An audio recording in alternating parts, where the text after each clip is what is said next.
Ace படத்தில் விஜய் சேதுபதி, ருக்மணி வசந்த், யோகி பாபு, அவினாஷ், பப்ளு பிருத்விராஜ் நடிச்சிருக்காங்க.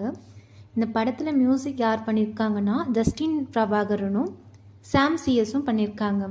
ஆறுமுககுமார் தான் இந்த படத்தை டைரக்ட் பண்ணியிருக்காங்க. அப்புறம் எழுதி ப்ரொடியூஸ் பண்ணியிருக்கிறது அவங்க தான். இந்த மூவியோட ஃபுல் ஸ்டோரி என்னென்னா, விஜய் சேதுபதி ஜெயிலேருந்து மலேசியாவுக்கு போகிறாரு. அங்கே யோகி பாபு மூலியமாக தவறான பேரை சொல்லி சமையல் வேலைக்கு சேர்ந்து விடுறாரு. இவர் வீட்டுக்கு எதிர் வீட்டில் தான் நாயகி ருக்மணியும் வசிச்சுட்டு வந்துட்டுருக்காங்க. ஒரு கட்டத்தில் ஹீரோயினும் இவங்களை லவ் பண்ண ஆரம்பிச்சிடுறாங்க. இந்த டைமில் ஹீரோயினுக்கு பண தேவை அதிகமாக இருக்குது. அதனால் ரவுடி அவினாஷ் கிட்ட கடன் கேட்கறதுக்காக விஜய் சேதுபதி போகிறாரு. அங்கே நடக்கிற சூதாட்டம் மூலயமா அதிக பணம் விஜய் சேதுபதி எடுத்துக்கிட்டு வராரு. அதுபோல் இதை பார்க்குற அவினாஷ் விஜய் சேதுபதி ஏமாற்றி பாஸ்போர்ட்டை பிடுங்கி வச்சுக்கிட்டு அவனை ஒரு கடனாளியாக ஆக்கிடுறாரு.